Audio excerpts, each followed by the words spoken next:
Hello, daughters of Utah Pioneers, to our November lesson. I'm happy to wave to you, wish that we were in person, but this will have to do for this month.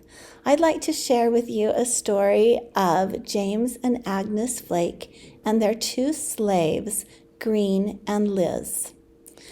James and Agnes were born in North Carolina to very wealthy families. Agnes was the seventh of 11 children, and she grew up in the lap of luxury, had every conceivable nice thing. They went to good schools. They didn't do any physical labor because that was beneath them. They had slaves to be their servants. Agnes's parents died when she was 18 years old, and shortly after that, she married James Flake. He grew up in North Carolina, similar circumstances, and as wedding gifts, Agnes's parents gave them land, house, servants, and the servants that they were given was Liz. She was 5 at the time, and Green, who was about 12 at the time. They made their home and started a family. But they saw that things could be better over in Mississippi. So they packed up and bought land and established their plantation and home in Mississippi. This is where they heard teachings of the missionaries from the Church of Jesus Christ of Latter-day Saints. And they accepted the gospel. And not only them, but some of their slaves got baptized at the same time. Upon entering the church, James was conflicted about owning slaves and wanted to have some direction. So he traveled up to Nauvoo and posed this question to Joseph Smith. And this was Joseph's answer to him. Brother James, it is better to have one day of freedom than an entire life of slavery. You must give them their freedom. This conversation took place 15 days before Joseph Smith's murder. James returned back to Mississippi, and he told the slaves, "You can choose. This is given to you. You are free men, or if you would like, you're welcome to stay." So a lot of the slaves chose their freedom, and some chose to stay as well. And 2 of those were Liz and Green. They both took the last name of Flake, like their master's name. They packed up their belongings, sold what they had, and moved to join the saints in Nauvoo, where they helped use their wealth to help and support poor saints that were impoverished and help finish and build the Nauvoo temple. Then they moved forward with the saints to winter quarters.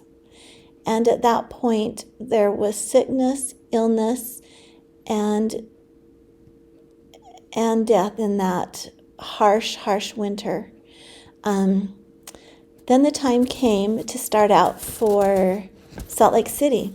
So James volunteered his servant, Green Flake, to accompany Brigham Young and the Vanguard first group to enter Salt Lake Valley. In fact, Green Flake was the one who drove the carriage that Brigham Young rode in entering the valley.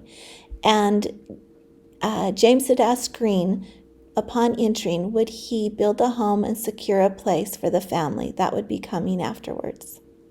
So a few years later, the Flakes had grown to a family and had 7 children at the time. However, they buried 4 children at winter's quarters, and only 3 were living to come with them to Utah.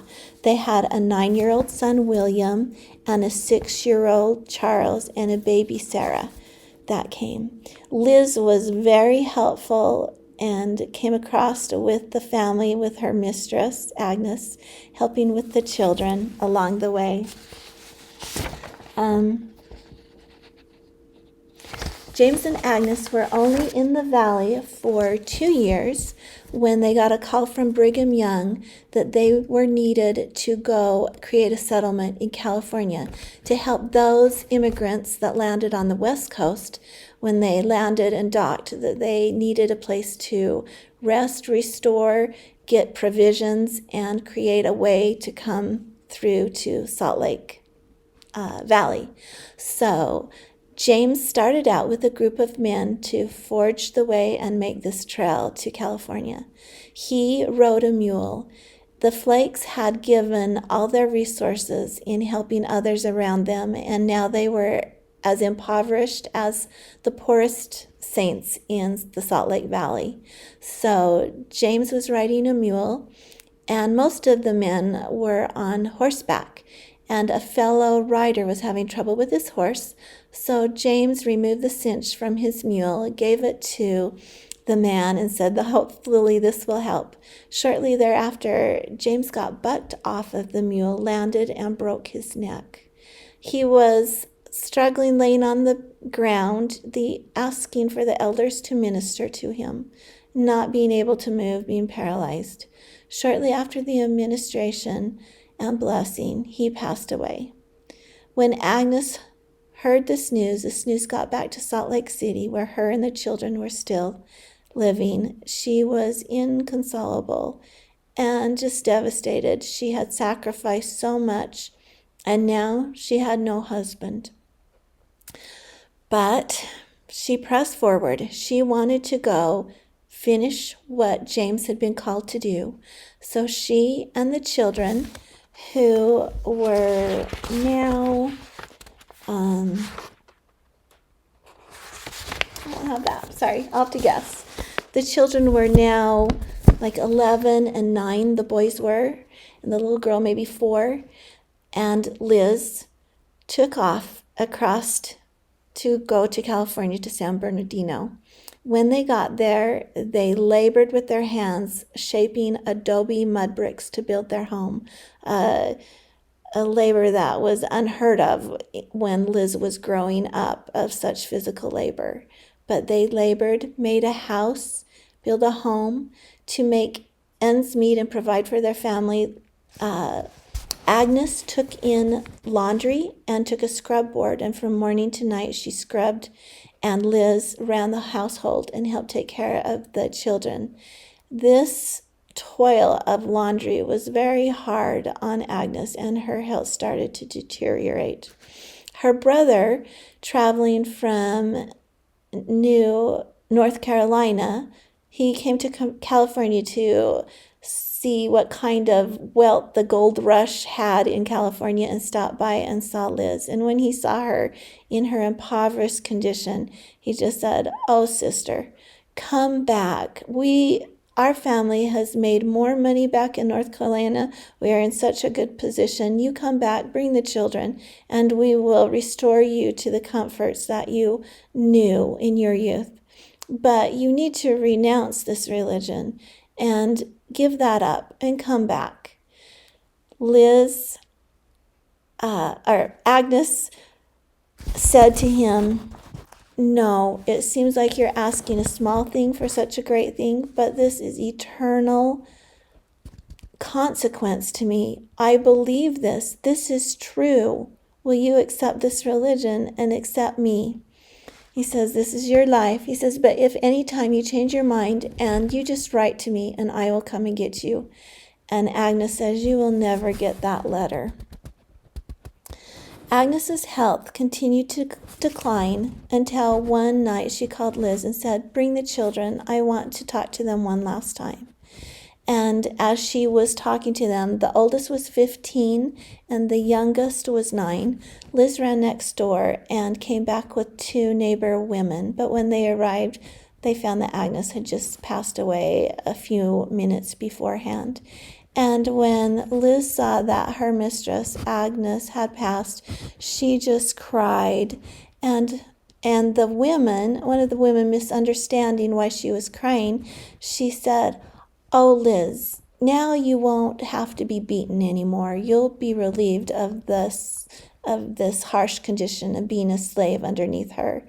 And Liz just all of a sudden stopped in her grieving and instead became quite angry and said, "You leave this house. She was never mean to me. I love her better than anyone in the world," and physically removed her from the house and never spoke to her again. And hopefully the neighbor tried to make amends, but Liz would never accept her apology. And I hope maybe she has now, and they're speaking again. Agnes died in January at the age of 35. This was a woman who had been orphaned at 18, lost her husband and left destitute at age 30, and death happened at 35 for her. Now Liz was there with the 3 children. She tended and cared for them through the remainder of the winter until the next fall, when they were placed with another family. And Liz was only 22. The oldest son, William, was 16 at the time, and he said, "I'm going back to Salt Lake." And Liz said, "When you get married, I'll come and serve in your household." And William encouraged her. He says, "No, you find your own life. You marry."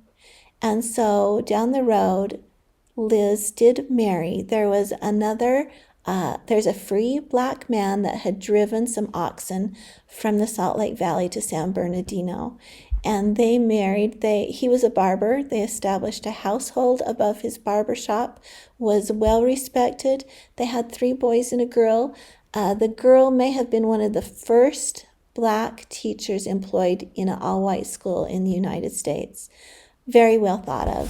And it's just interesting to note that Agnes was born into a life of extreme, tremendous wealth and died a pauper and buried 4 children, while Liz was born a slave and she died a free woman with financial stability and lived to the age of 75 and is buried in the same cemetery as her once mistress.